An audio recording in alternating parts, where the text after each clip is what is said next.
संत श्री नाभादास जी द्वारा विरचित श्री भक्तमाल ग्रंथ, उस पर कथा करते हुए ये 140 से ऊपर सत्र हो चुके हैं और पिछले कुछ दिनों से, कुछ हफ्तों से हरिवल्लभ भक्त, ऐसे भक्त जो भगवान को प्रिय हैं, उन पर हम चर्चा कर रहे हैं। उनकी कथा का, उनके चरित्र का श्रवण कर रहे हैं, उनके गुणों का चिंतन कर रहे हैं। ऐसे ही एक भक्त श्री सुग्रीव जी, उनकी कथा का हमने श्रवण किया। सुग्रीव जी के बारे में मैंने जो भी कहा वो थोड़ा आलोचनात्मक था।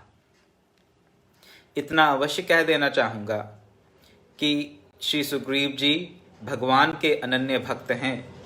उन्होंने अपने पूरे राज्य के साथ, पूरी सेना के साथ, अपने पूरे बल के साथ भगवान श्री राम के साथ, रावण के साथ युद्ध करने में, लंका के युद्ध में पूर्ण सहयोग दिया। मैंने जो भी आलोचना रखी होगी वो श्री सुग्रीव जी की आलोचना नहीं थी। आलोचनात्मक दृष्टि कौन आपके समक्ष रखने का यही आशय था कि हम अपने दुर्गुणों को देख सकें, हम अपने अंतर में बैठे हुए संशयों को पहचान सकें, हम बार बार भगवान से आश्वासन ना मांगें। भगवान ने बहुत बार आश्वासन दिए हैं, गुरुओं ने बहुत बार हमें आश्वासन दिए हैं, देवताओं ने, अवतारों ने बारंबार आकर हमें आश्वासन दिए हैं, लेकिन फिर भी हम आश्वस्त होते ही नहीं। अब भी आश्वासन ढूंढते रहते हैं। क्या ऐसा करने से ऐसा ही होगा? क्या यही मार्ग उचित है? संशय है मन में। उन संशयों को हम अपने मन में से निकाल दें सदा सर्वदा के लिए। इसीलिए सुग्रीव जी के जो चरित्र था आपके समक्ष, वो आलोचनात्मक दृष्टि से रखा गया। महामना सुग्रीव जी भगवान के अनन्य भक्त हैं। क्यों हैं, किस प्रकार से हैं, उसके लिए मैं आपके सामने अध्यात्म रामायण के कुछ श्लोक रखता हूं। वो किस प्रकार भगवान से प्रार्थना करते हैं। छोटी सी ये उनकी प्रार्थना है जो आपके सामने रखूंगा, और इस प्रार्थना से आप समझ जाएंगे कि सुग्रीव जी के मन में भगवान के लिए अनन्य भक्ति है, इसमें कोई संशय नहीं। और ऐसे ही तो उनको भगवान के प्रिय भक्तों में स्थान नहीं मिल गया। प्रभो, मेरी चित्तवृत्ति सदा आपके चरण कमलों में लगी रहे। मेरे चित्त की वृत्ति आपके चरण कमलों में सदा सर्वदा लगी रहे। आपके चरण कमलों से हटकर मेरी वृत्ति कहीं और ना जाए। मेरी वाणी सदा आपके नाम का संकीर्तन करती रहे और लीला का गान करती रहे।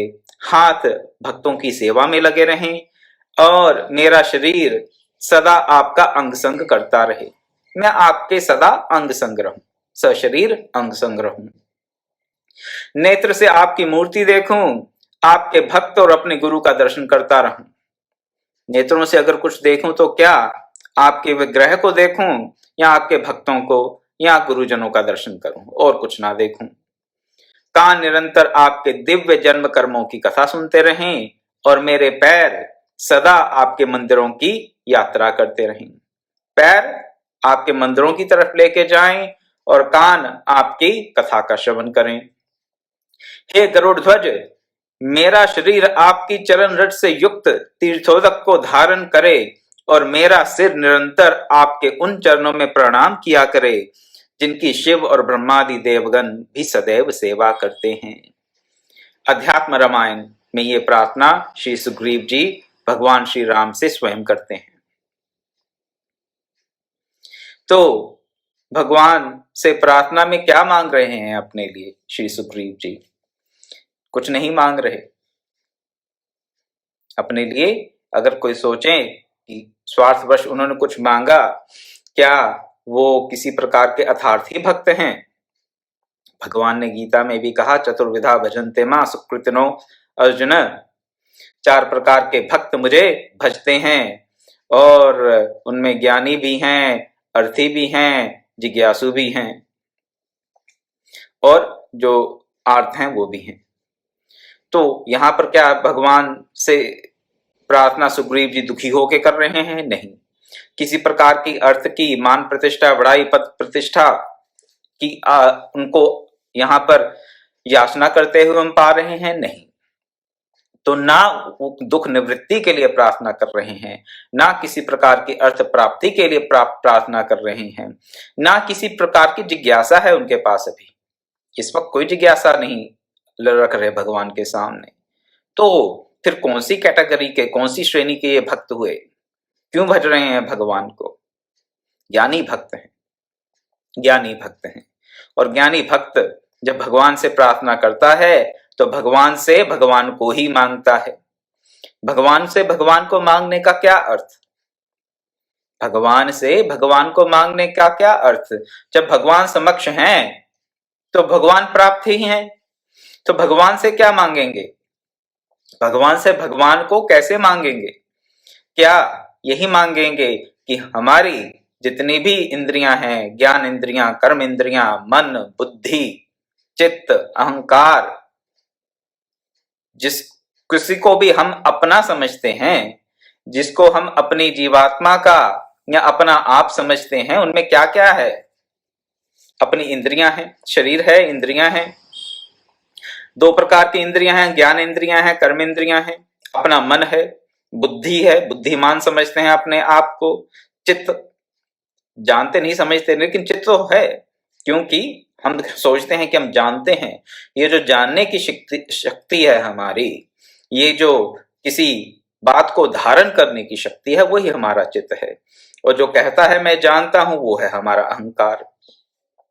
सुग्रीव जी ने इस प्रार्थना में अपने इन सब अवयवों को, अपने सब इन कंपोनेंट्स को, जिसको कि हम मैं मान लेते हैं, अज्ञानतावश इसे मैं मानते हैं, इसमें ज्ञान की कोई बात नहीं।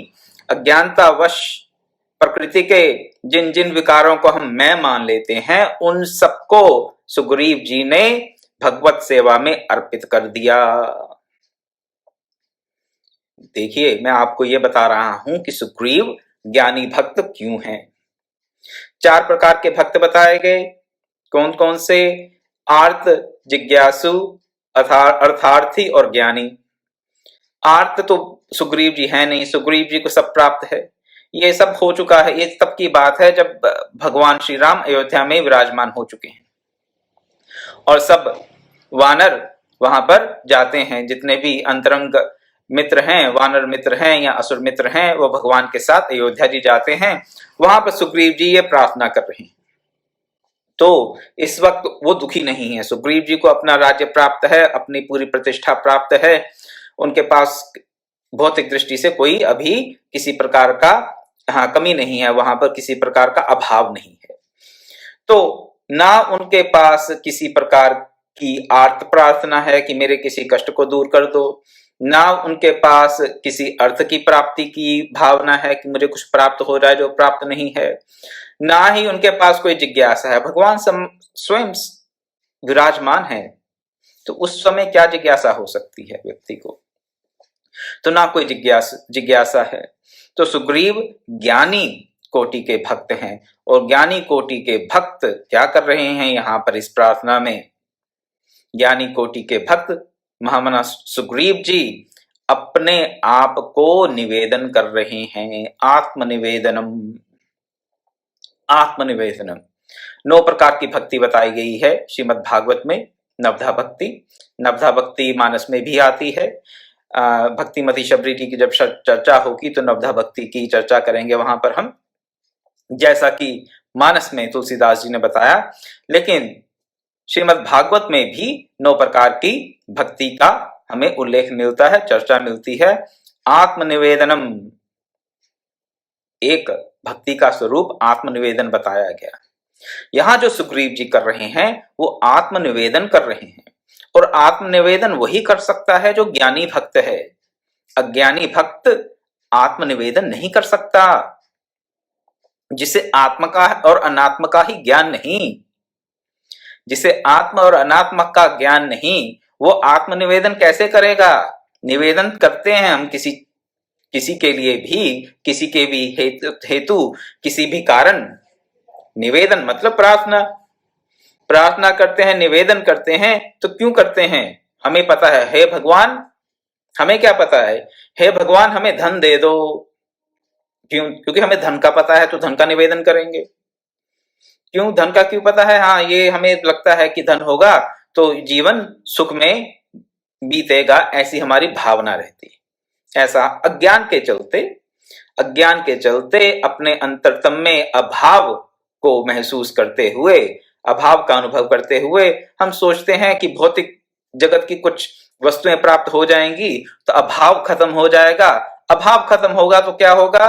हम सुखी हो जाएंगे। और भौतिक जगत की वस्तुओं का अभाव को खत्म करने का, समाप्त करने का क्या हम साधन समझते हैं? धन। धन होगा तो क्या होगा? भौतिक जगत की वस्तुओं का अभाव समाप्त हो जाएगा। भौतिक जगत की वस्तुओं का अभाव समाप्त होने से हमें लगता है कि हमारा अंतर का जो अभाव है वो भी समाप्त हो जाएगा। और जब हम अभावग्रस्त नहीं होंगे तो क्या होगा? हम सुखी होंगे। ये हमारी क्या रहती है? प्लानिंग। ज्ञान के चलते है ये पूरी प्लानिंग, ये जो पूरी हमारी दौड़ है जीवन की अर्थ को लेकर। अर्थ को लेकर जो दौड़ हम करते हैं, किस लिए? अपने अभाव की आपूर्ति के लिए।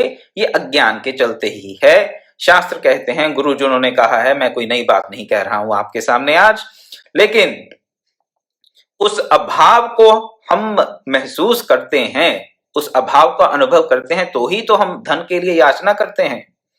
हे प्रभु हमें पुत्र दे दो, पुत्री दे दो। क्यों? संतान का अभाव लगता है हमें। संतान का अभाव लगेगा तो कहेंगे पुत्र पुत्री दे दो। ऐसे ही अगर किसी का विवाह नहीं हुआ तो पति दे दो, पत्नी दे दो। जिस चीज का हमें अभाव लगेगा उसका निवेदन करेंगे हम उसका निवेदन करेंगे। तो या तो अभाव लगेगा या मालूम होगा कि हाँ, इसको मिलने से हमें थोड़ा सुख प्राप्त होगा। ज्ञानी भक्त को किसी प्रकार का अभाव नहीं है, क्योंकि अज्ञान में ही अभाव होता है, ज्ञान में अभाव नहीं होता। ये भी शास्त्र का सिद्धांत है, गुरुजनों से हमने सुन रखा है और उनकी कृपा से अपना भी जो थोड़ा बहुत अनुभव है यही है। क्या? कि अभाव जो है वो अज्ञान का परिणाम है और ज्ञान में अभाव नहीं होता। श्री सुग्रीव जी ज्ञानी भक्त हैं, इसमें इसलिए उनमें किसी प्रकार का अभाव नहीं है। अभी जिस वक्त ये प्रार्थना की जा रही है श्री सुग्रीव जी के द्वारा अध्यात्म रामायण में, वो किसी भी प्रकार का अभाव अनुभव नहीं कर रहे, ज्ञानी भक्त हैं। तो जो ज्ञानी भक्त है उसको किसका ज्ञान है?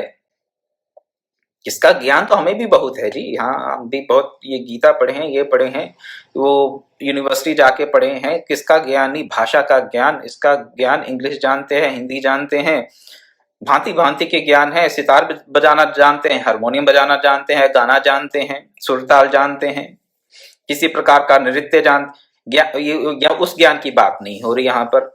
किस ज्ञान की बात हो रही है? आत्मज्ञान की बात हो रही है। तो जो आत्मज्ञानी भक्त है, जो आत्मज्ञानी भक्त है, वही नवधा भक्ति में से जो एक प्रकार की भक्ति बताई गई, आत्मनिवेदनम, वो कर सकता है। क्योंकि उसके पास आत्मज्ञान है, वो आत्म और अनात्म को समझता है। वो समझता है कि वो क्या है और वो क्या नहीं है।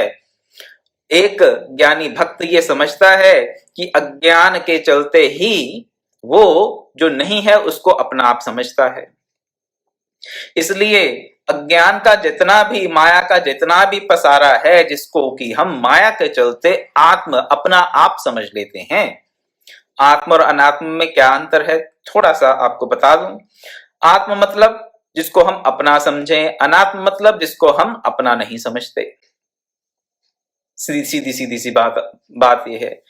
आत्म भाव किसमें है? शरीर में हमारा आत्म भाव है, लगता है कि ये शरीर मैं हूं या ये शरीर मेरा है।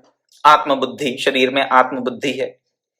इसी प्रकार शरीर के अनंतर भी हाँ, अपने और जितने रिश्ते संबंध नाते हैं उनमें भी आत्मबुद्धि हो जाती है, द्रव्यों में आत्मबुद्धि हो जाती है, धन में, घर में, अपने गाड़ी में, जिस भी, और हमारी जितनी भी मटेरियल पोजेशंस हैं, भौतिक सामग्री है, उनमें भी आत्मबुद्धि हो जाती है।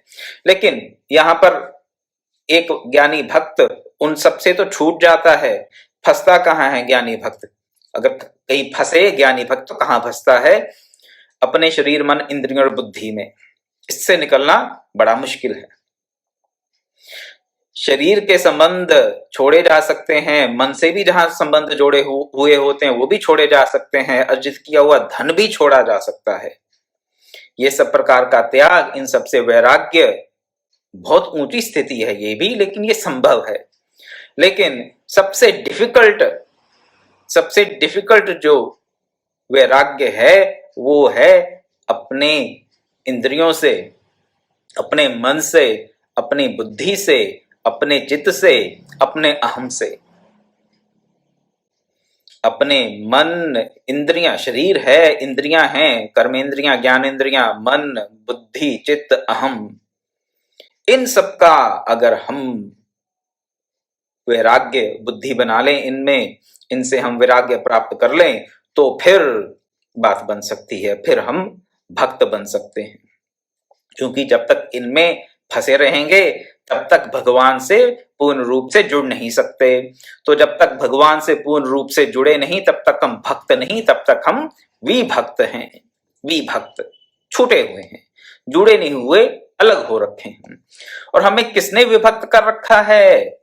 हमारी जो आत्म बुद्धि है, ये पूरी लिस्ट जो है, अपने शरीर में आत्म बुद्धि, अपने मन में आत्म बुद्धि, अपनी बुद्धिमत्ता में, अपने अहम में, अपने चित्त में आत्म बुद्धि जो बना रखी है हमने, उसने क्या कर रखा है? हमें भगवान से अलग कर रखा है, भगवान से विभक्त कर रखा है। सुग्रीव सरीखे ज्ञानी भक्त जानते हैं कि ये सब माया का पसारा जो छूटे नहीं छूटता, इसको क्या करें? भगवान को निवेदन कर दें, आत्मनिवेदनम। तो निवेदन कर दिया। कैसे निवेदन किया? अच्छा, मन परेशान करता है, मन से आपका चिंतन करें। कान परेशान कर रहे हैं, कहीं कहीं लेके भाग जाते हैं आपको, मन करता है कुछ कुछ सुनने का, कुछ कुछ देखने का, सबको निवेदन कर दिया। कहाँ? प्रभु के चरणों में। पैर जाना चाहते हैं कहीं, तो कहीं आपके मंदिर में ही जाएं। आंख दृश्य देखना चाहते हैं तो कहते हैं कि बस आपका ही हम दर्शन करें, भगवान आपके ही विग्रह का, आपके भक्तों का और गुरुजनों का दर्शन करें, और किसी का दर्शन ना हो। तो महामना सुग्रीव जी ने यहाँ पर एक ज्ञानी भक्त किस प्रकार आत्मनिवेदन करता है, उसकी हमें इस प्रार्थना में भली भांति से उसका हमें परिचय दे दिया, पूरी इंट्रोडक्शन हमें दे दी। तो सुग्रीव ऐसे भक्त हैं जिनको कुछ नहीं, ज्ञानी है, कुछ नहीं चाहिए, और जो कुछ उनको लगता है कि भगवान की भक्ति में बाधक हो सकते हैं, उन बाधाओं को दूर करने के लिए वो भगवान से ये प्रार्थना करते हैं जो आपके समक्ष मैंने रखे। तो हम भी भगवान से प्रार्थना करें क्या कि आप हमारे जीवन का एक एक क्षण अपनी सेवा में ही लगाएं, और कहीं ना जाए मन कहीं और ना जाए, और एक क्षण ना जाए। मन, क्षण और कण, वैष्णवाचार्य अपने भाषा में, साधुशाही की भाषा में, वैष्णव संत यही कहते हैं कि वैष्णव, सच्चा वैष्णव वही है जो मन को, कण को और क्षण को व्यर्थ ना जाने दे। मन को, कण को और क्षण को व्यर्थ ना जाने दे। मन यानी कि हमारा ध्यान कहाँ हो? सदा सर्वदा भगवान की तरफ हो। तो मन सदैव भगवान के चरणों में लगा रहे, भगवत सेवा में लगा रहे। इसी प्रकार क्षण, एक क्षण, एक सेकंड कहाँ लगा रहे? भगवत सेवा में। एक कण का अर्थ जो भी हमारे पास सामग्री हो, किसी भी प्रकार की सामग्री हो, एक कण भगवत सेवा में लगना चाहिए। एक कण, हर प्रकार, एक क्षण, और पूर्ण रूप से अपना मन जिसका भगवान को समर्पित है, जिसका अपने इष्ट देव में समर्पित है, वो ही सच्चा वैष्णव है। और वैष्णव उन्हें और कोई परिभाषा दी नहीं।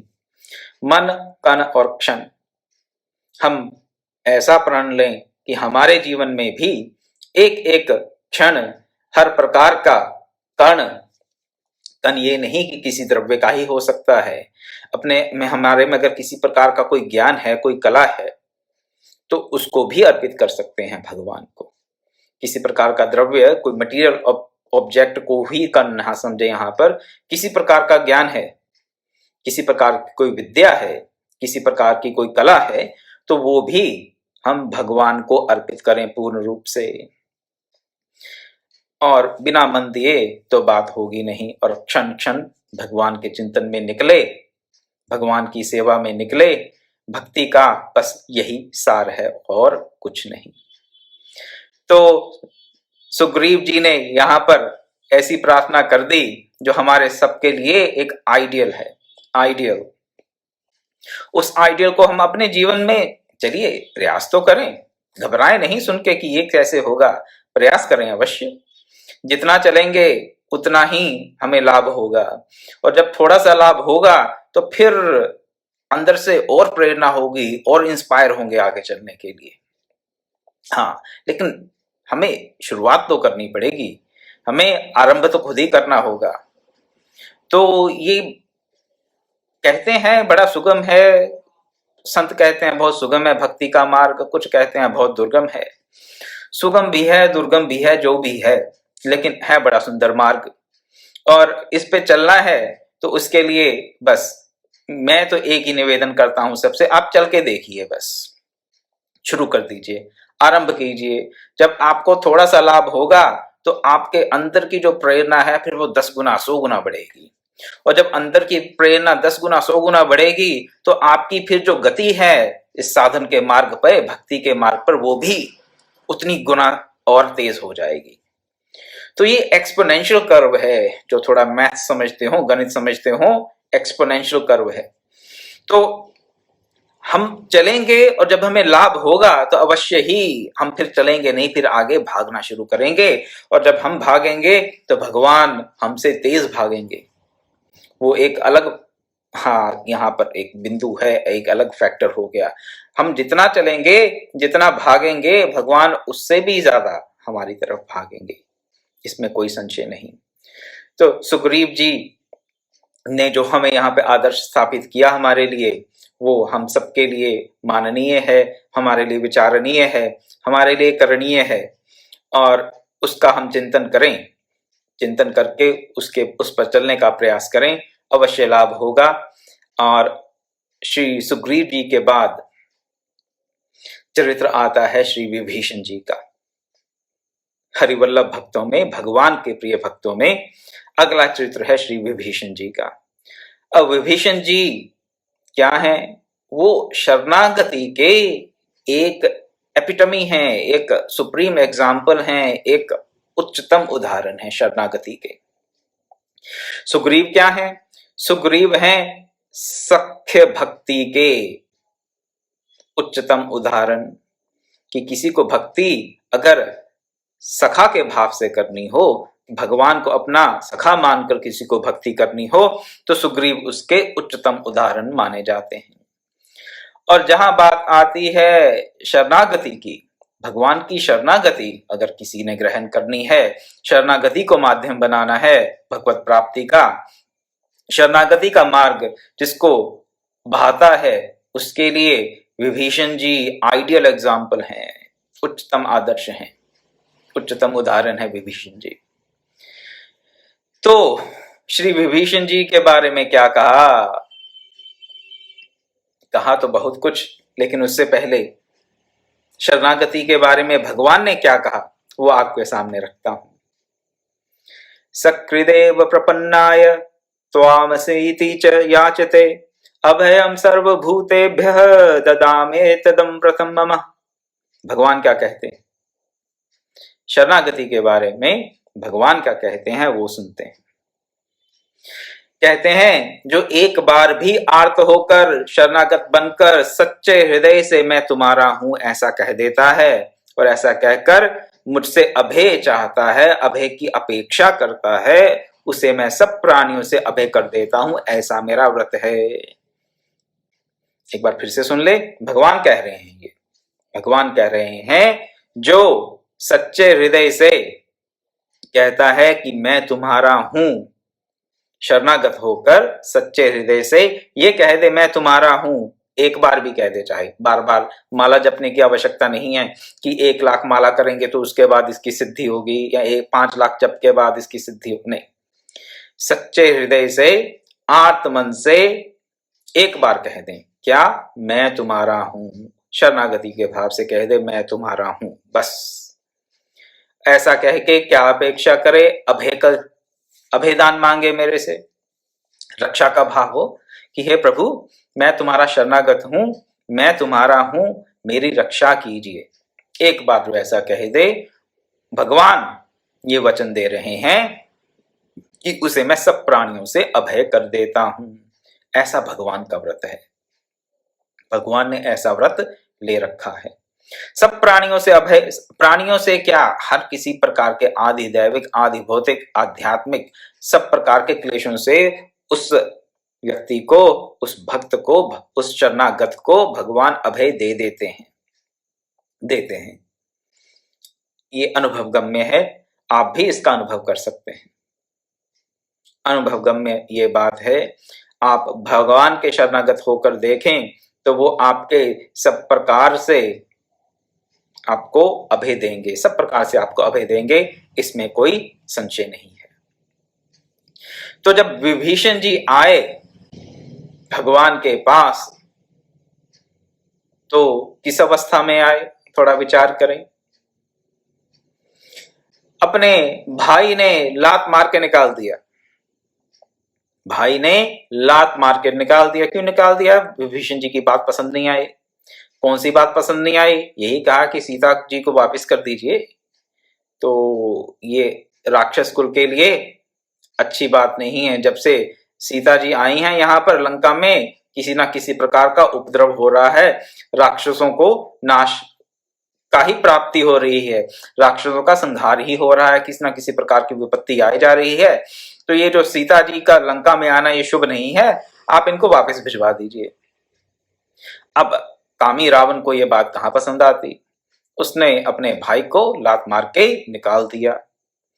तो बहुत अनुनय विनय किया विभीषण जी ने, जब बात नहीं बनी तो अंत में उन्होंने निश्चय किया कि अब मैं तो भगवान की ही शरणागति लूंगा, और अपने कुछ सचिवों के साथ चले गए भगवान श्री राम के पास। अभी उन्होंने समुद्र पार नहीं किया था, अभी करना था उनको, अभी वहां पर बैठे हैं पूरे अपने दल बल के साथ, और विभीषण जी भगवान के पास आते हैं। भगवान के पास किस भाव से आते हैं? इसी भाव से आते हैं जिस भाव से अब भगवान ने यहाँ पे अपना वचन हमारे सामने स्पष्ट करके रखा। क्या? इस भाव के साथ कि मैं आपकी शरणागत हूं, मेरी रक्षा कीजिए, मुझे अभय दान दीजिए। मैं आपकी शरणागत हूं, मेरी रक्षा कीजिए। शरणागत वत्सल भगवान जब देखते हैं कि विभीषण के मन में किसी प्रकार का कोई भी भेद नहीं है, किसी प्रकार का मल नहीं है, किसी प्रकार का कोई कपट नहीं है, छल नहीं है, और सच्चे मन से, सच्चे हृदय से, ये बड़ा इंपॉर्टेंट पॉइंट है, सच्चे हृदय से। भगवान ने खुद कहा है, सच्चे हृदय से जो कहे मैं तुम्हारा हूं, उसको मैं स्वीकार कर लेता हूं। विभीषण जी को किस प्रकार उन्हें स्वीकार किया, वो असुर जाति का है या कौन सी जाति का है, उन्होंने इसका विचार नहीं किया। उसके भाई ने मेरी पत्नी का हरण कर लिया है, इस बात का भगवान ने विचार नहीं किया, किसी बात का विचार नहीं किया। केवल और केवल उन्होंने क्या देखा कि ये व्यक्ति सच्चे हृदय से मेरे पास अभय दान मांगने के लिए आया है, मेरी शरण में आया है, इसलिए मुझे इसको शरण में लेना ही है। और जिसको शरण में ले लिया उसको सब प्राणियों से अभय तो भगवान ने दे ही दिया, इसमें कोई संशय नहीं। तो विभीषण जी का जन्म कहाँ कैसे हुआ, किस प्रकार से हुआ, किस प्रकार से वो भगवत भक्त हुए और लंका में किस प्रकार उनको प्राप्ति हुई भगवत भक्ति की, इस बात की चर्चा मैं आपके समक्ष कल रखूंगा। और ऐसा क्यों हुआ कि सब राक्षसों से घिरे हुए विभीषण जी अपने भगवत भक्ति में अटल रहे? उनको तो कोई सत्संग मिला नहीं वहां पर, फिर भी उनकी भगवत भक्ति इतनी दृढ़ कैसे रही? किस प्रकार से उन्होंने अपने आप को भगवत भक्ति में इतने अनफेवरेबल सर्कमस्टांसेस में, प्रतिकूल परिस्थितियों में भी लगाए रखा? सत्संगति के अभाव में और प्रतिकूल परिस्थितियों में भी, निशाचरों से घिरे हुए भी उन्होंने अपने आप को भगवत भक्ति में कैसे लगाए रखा और किस प्रकार उनके भगवत भक्ति के नियम से उनमें शरणागति की भावना जागी और शरणागति की भावना के पश्चात भगवान राम ने उनको कैसे अपनाया, वो तो आपके समक्ष मैंने रख ही दिया। तो इस बारे में चर्चा कल की जाएगी। आज समय हो चला है, इसलिए मैं अपनी वाणी को विराम देता हूं। ओम पूर्णमदः पूर्णमिदं पूर्णात् पूर्णमुदच्यते पूर्णस्य पूर्णमादाय पूर्णमेवावशिष्यते। ओम शांति शांति शांति।